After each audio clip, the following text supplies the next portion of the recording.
What's going on? You guys ready to learn something?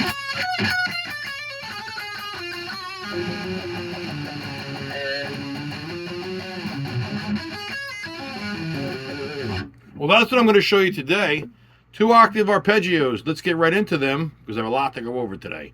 That's not the only thing I'm going over. I'm going to go over some other things as well. Some horizontal moves that are fast. Some fast horizontal moves that involve a particular technique that I happen to be a very experienced player of. I would like you to be one as well. Let's get right to it. Let's work on 2-octave sweep arpeggios, 2-octave picked arpeggios. The bottom line is they're 2 octaves. They do involve a position shift. So this is a video for you guys who know how to position shift. All right, let's get right into it. I'm going to pick the key of A minor, I think. I don't even know where I'm going to go because I'm going to use all sorts of chords. I'll try to stay to A minor, but I'm feeling all over the place today. So let's just start with A minor. Would be the E chord, right? Get some volume here for you. We have some technical difficulties once again. I don't have much experience with technical difficulties because I've always had sound guys take care of that crap for me. I don't bother with that garbage. All right. 2 octaves is just that. First octave is on the low side or the high side, depending on which side you begin from. We're going from the low side first. I'm going to show you the position shifting moves involved, and then we'll get into these other techniques that are horizontal burners down the neck. The first thing we're going to do with this 2-octave sweep is we're going to see if we can play it without making mistakes, folks. So what I want you to do is move through it slowly because it is not as easy as the 5 stringers. These involve a position shift. I'm going to show it to you right now, starting with the minor move because that is the more interesting move. This is the one we're going to use the most. Let's begin with an E minor. Since this is an advanced class, I'm not going back over the notes. I'm not even going to tell you where they are because I've done that in 100 and something videos. And if you don't know by now where the notes are after watching all those videos, then you need to take up something else like weaving or cooking or freaking carpet installing or some shit. Because you're not, 150 videos, if you can't figure out the notes of the guitar, you might not be meant to play it. I don't know. I'm just saying you ought to know it by now. I'm not going back over that for you guys to know it. So let's just get right into the moves.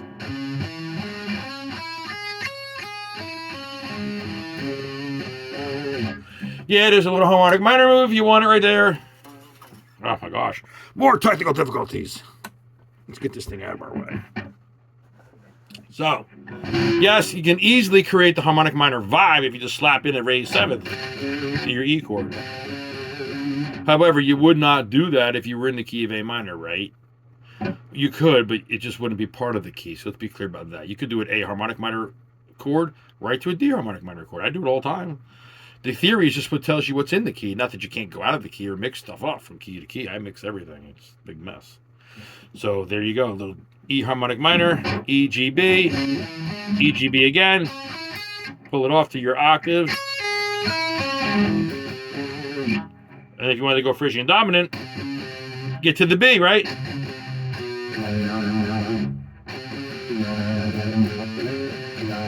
Then you get yourself a little B Phrygian dominant. Anyway, that's how fast you can go from the E, the E sound to the B sound.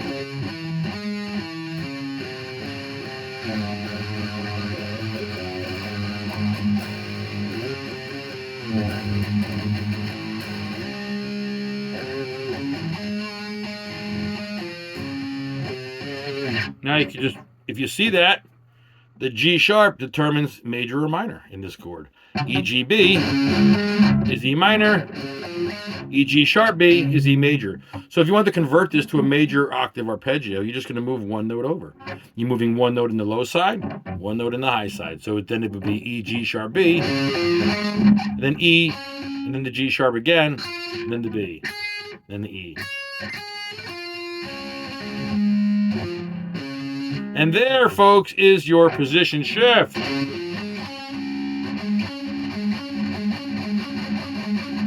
Going from this to that.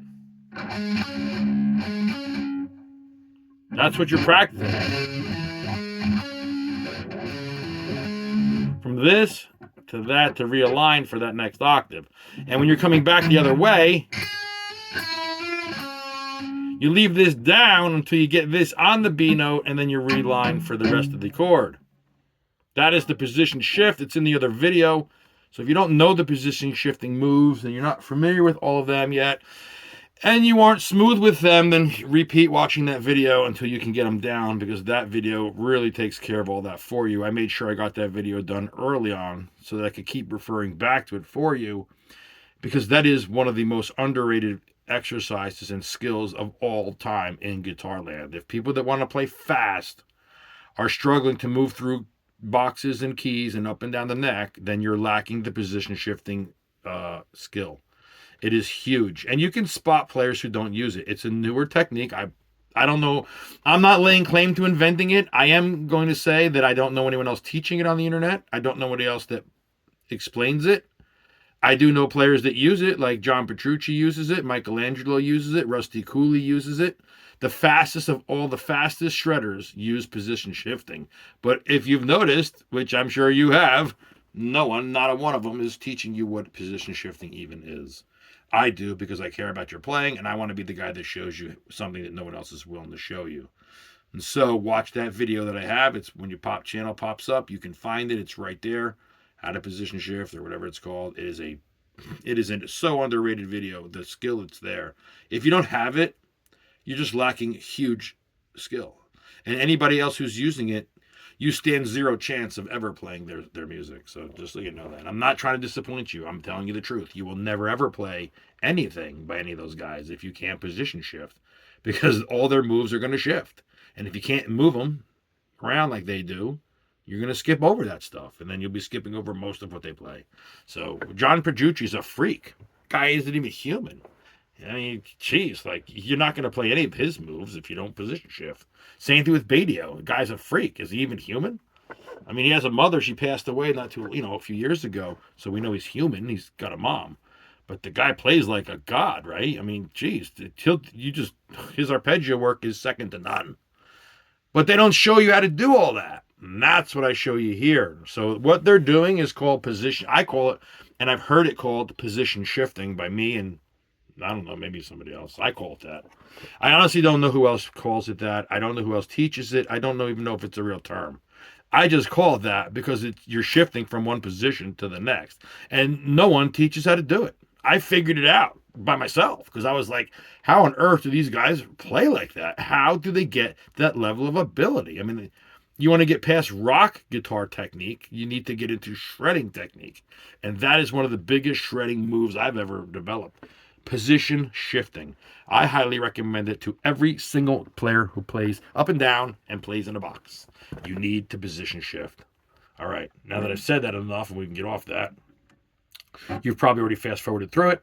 Here we go. One more time. Let's do the F sharp. We will do a major chord this time. Let's do a D major. D, F sharp, A. You get the D. Under it's the F sharp and the A. You reach out for the D. You come back. This finger covers two again. See that? And then while that's down, you squeeze that in and you realign the two fingers. That's the secret there. You got to get that position shift down. All right? That's why it's important. And it even is for any other type of move that you're going to do. Let's just, I don't know, I'm going to sidetrack for a second. Let's say you just want to put together a simple, quick little thing. Well, how are you going to do that? How are you going to do that? How are you getting there? Are you going to do this? And then slide over? Are you going to go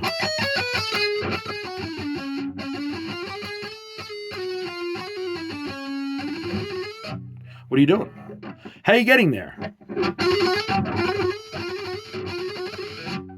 How do I make that look so simple that everybody can do it? You can. But you have to see what I'm doing. I'm position shifting. That's why my fingers never ever miss at those speeds. Because when I'm here and I realign for this, then I'm automatically lined up. Now this is a very small, simple position shift. There it is. Now, go back and watch my video if you haven't seen it yet. If you have, you know exactly what I'm talking about, and you probably fast forward through this too. But that's what position shifting is, and the video explains it in detail so that you can't go wrong on Right Street. Now, let's move to the final of these 6-string sweeps. You know which one I'm talking about? The diminished guy. Let's walk through this diminished chord. Now, the diminished arpeggio, a little more difficult because the eyes have to see a little more movement. So let's take a look. We're going to use an F sharp diminished chord, F sharp, A, C, right? Then we go F sharp, A, C again. And we grab the E flat for the flatted 7, the double flatted 7, right? See that? E flat. Let me pull that in. Now watch. Bring that in. Where are you going? F sharp, A, C. So this F sharp is here. Got to bring this in for the C. They're not in the same fret for this one. It's C, A, F sharp. So the shift is on 2 frets in this one. It's a little different.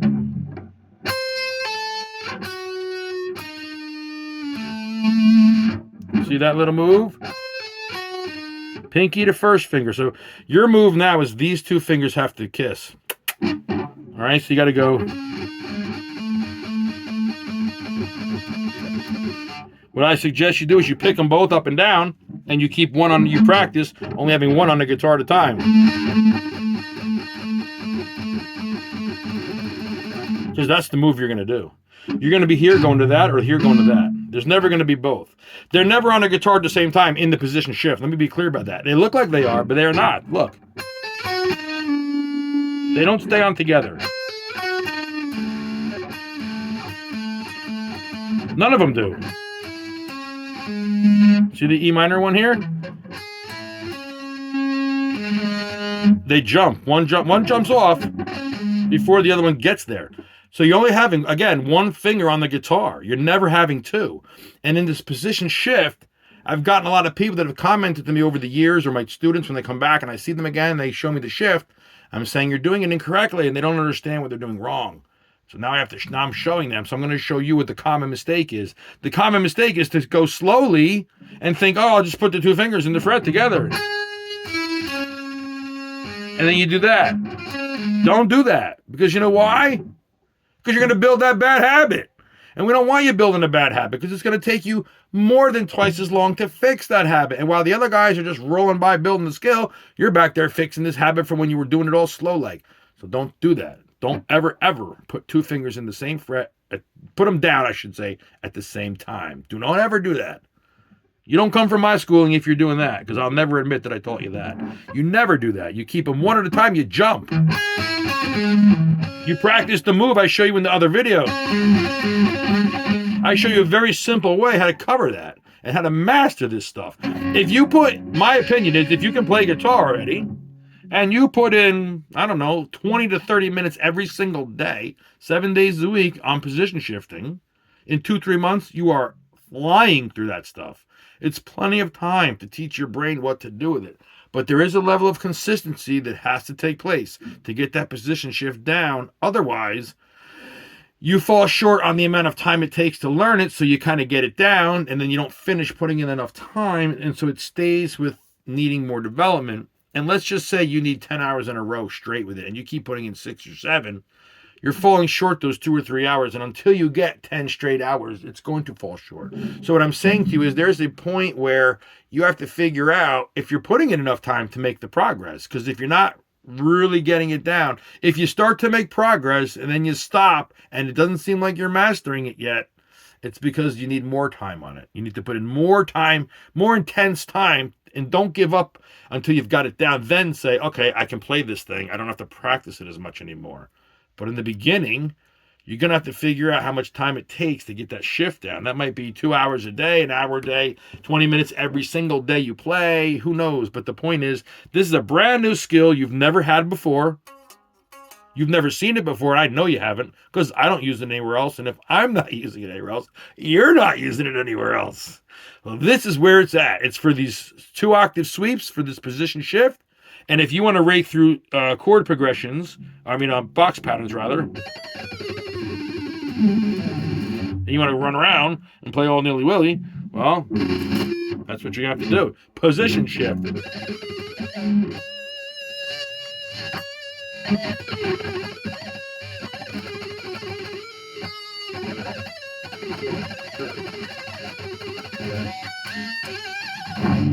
That's what position shifting is. Now, we are moving here we're going to be doing horizontal burning licks, burning down this neck in horizontal fashion at ridiculous speeds. I'm going to show you how to get faster and pull these.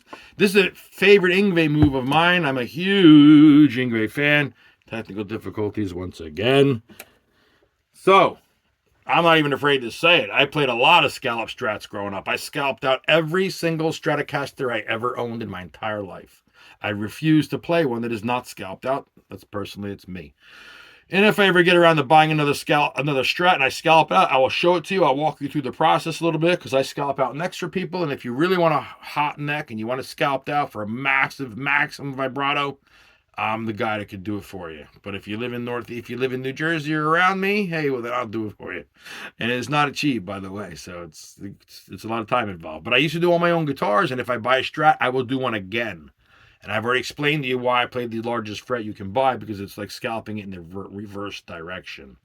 And since Yngwie is a master of the trills, I don't really know who else does them quite as smooth as him. I'm sure somebody might do them as fast as him. I know I do them a little bit quicker because, whatever, but he's more famous, so who cares how fast I can do them, right? The point is, I just developed the speed with them when I was just trying to get the thing down like him. And the next thing I said to myself was, why should I stop at this speed when I think I can go faster? So it just became a thing for me to be able to play it quicker. Now, here's what we're going to do. Trilling involves knowing all your notes on one string. So as you're learning the fretboard, as I've taught the fretboard to you before, 1, 3, 5, 7, 8, 10, 12, and I taught you all that stuff in that other video, a couple of other videos now, you should have the fretboard down.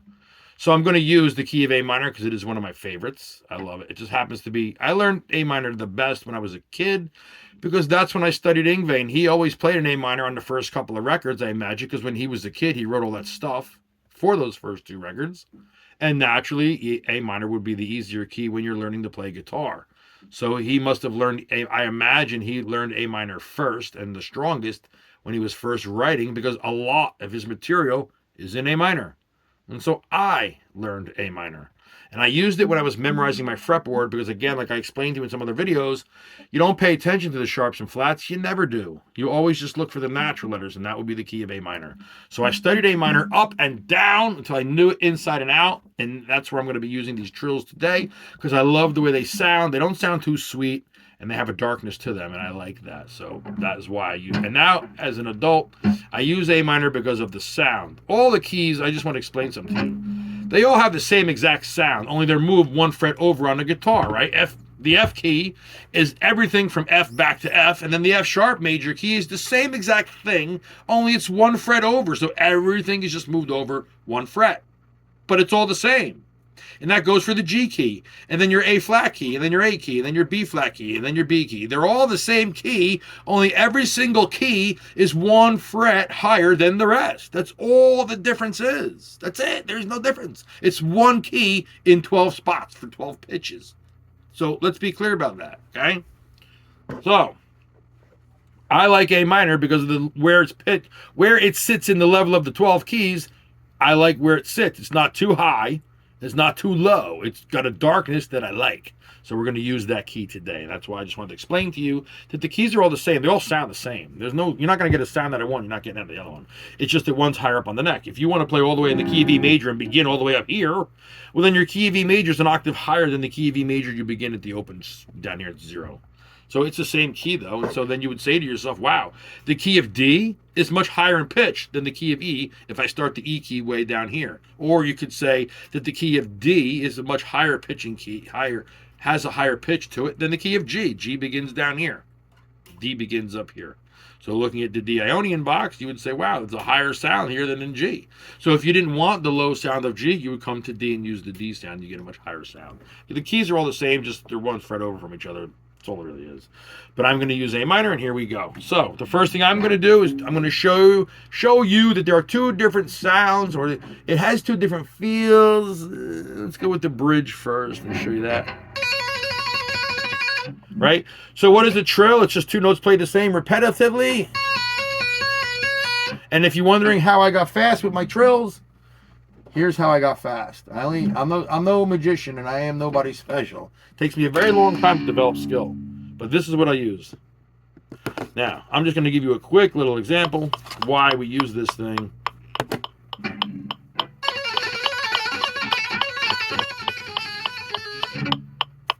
There you go. That's 208. I practiced all the way to 208 when I was younger. I'm warming up right now, or whatever I'm going to do. We're going to warm this up, and we're not going to show it to you at 208 because there's no point in that. But I want you to see that the potential to get it there is doable for everybody. I mean, I just got to warm it up. Something like that. So let's get into what trilling is. Trilling is just repeating the same note two times or more than twice. So the possibilities are the whole step, the step and a half, and the half, right? If you're walking the key down, you're only going to really be doing the wholes and the halves. So if we start on this E and walk down to this G, then we're going to go from E and D. You're trying to establish a consistency there. That's why I say use the metronome. But in the beginning, you're just trying to get the sound. So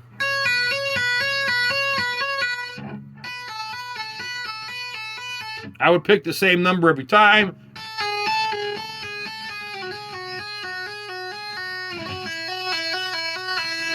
Now you walk it back up. So when you're walking up, you have to be able to do this slide with this first finger quickly to the next note.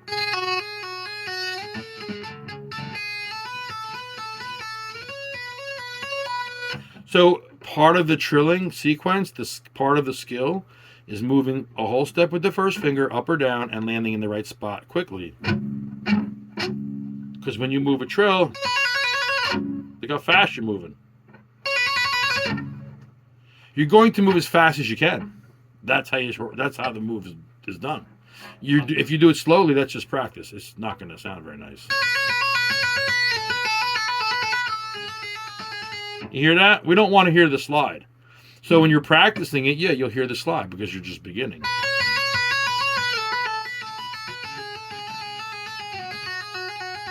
We don't want to hear that little slide.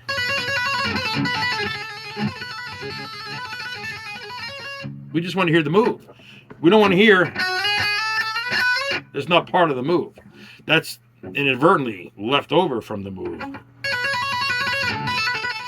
See, I lift very gently so you don't hear me go. I'm not pushing that note when I slide it. I'm lifting that note. You don't see me come off the string, but I'm releasing pressure to move that note. So that's what you've got to do. You got to practice speed in one spot. When you can get it fast in a spot, let's say. And then you work on that. You go.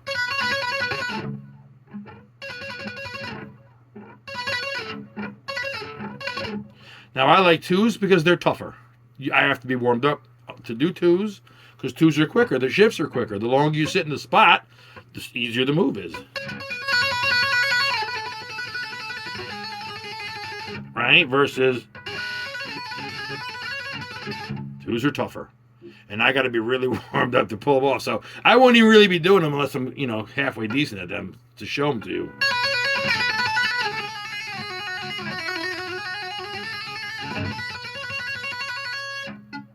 That's basically what you're doing, but that little is underrated because that's where all the skill is. That's what's making the lick sound right, is your ability to move this finger silently. Yngwie does it. You don't hear him sliding every note around. If you did, it'd sound all sloppy. He's lifting the finger as he moves it down. He's just not. No one's going to tell you that though. But that's what goes on. You're pushing to make the move, right?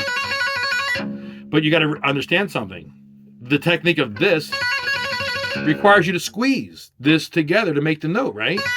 Well, that is not. You have to understand and think that that's not the technique you would use when you slide. When you slide, it is a different technique than when you're sitting in one spot and gripping, right? So you don't leave this down when you're going to slide. Otherwise, you're going to hear it. So the technique changes now to a sliding technique, which is lift this up and gracefully glide it over it and then bring it back down and squeeze. So you have to understand and acknowledge the two different techniques, and you must change the way you play both techniques. So very quickly, you're going from this technique of squeezing this finger and thumb to releasing it and accurately getting to the next spot and then reclamping. That's a skill. When somebody makes it look easy, you know it's a skill. That's what my dad always told me growing up, because we went and saw Bob Dylan when I was like 7 or 8, and I knew I could play a couple of his songs, like 6 of them already, and I would say, I could play that, I could do that. And my dad went, you could do that? And I'm like, sure, look, he makes it look easy. And my dad said, that's because he's a professional. Pros make everything look easy. They make it like anybody can do it. That's why he's a pro. So, sure enough, I couldn't do it like Bob Dylan or be on the stage like Bob Dylan when I was 7 or 8.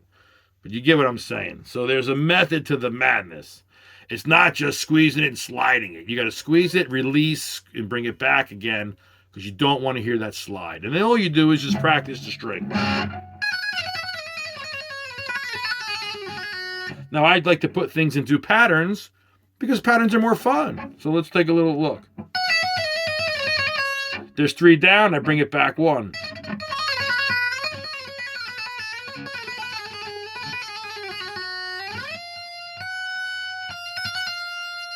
See that? I slid in low harmonic minor. So now as you move around, you can begin to adjust the positions.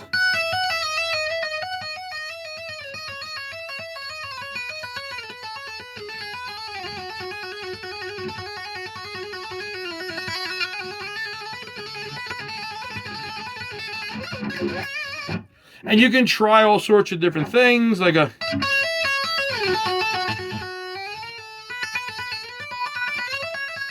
And you can create all sorts of melodies that are within inside the key or not in the key. See that? The darkness at the end, you go, well, okay, I'll try, I don't like that, let me try something else.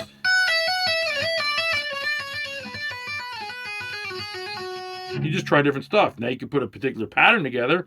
Let's say you do a step and a half to a step, step, step and a half. So step and a half, step, step, step and a half. You're all in the same key, right?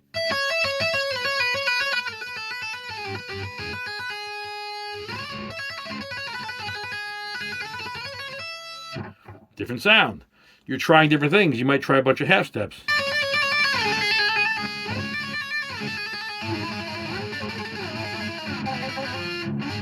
Right? Whatever you want to try. You want to add in a half step. Hey, if you put a flat at 5 in, now you got a half step. There's a B flat, right? A and B flat is the flat at 5 in the E minor there. So you got a little, you pentatonically start like this.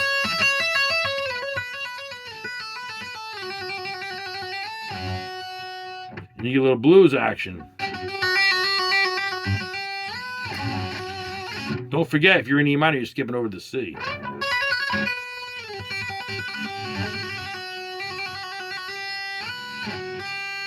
Now, you don't have to skip over it, but if you were staying to the E blues scale, you would. The point is, there's a lot of different things you can try. When you trill, you have all different fingerings that you can be trying that match the keys you're in. Look at that. D to F sharp is still in the key of E minor. So you might, now, again, you see my technique, I'm like this, right? But you're going to see, I'm going to drop it if I wanted to reach out for that B, that G rather.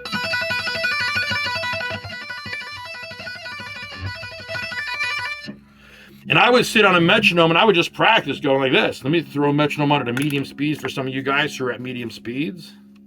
I'm going to show you how you might practice this. Because if you use your metronome, you're going to be far better than the guy who doesn't. So let's say it's this.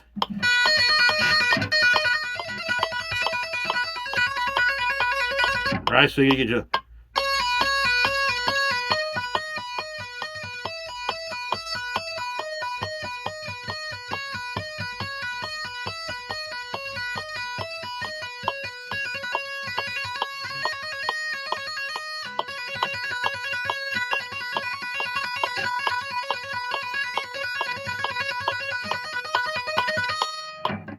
do different things with your metronomes.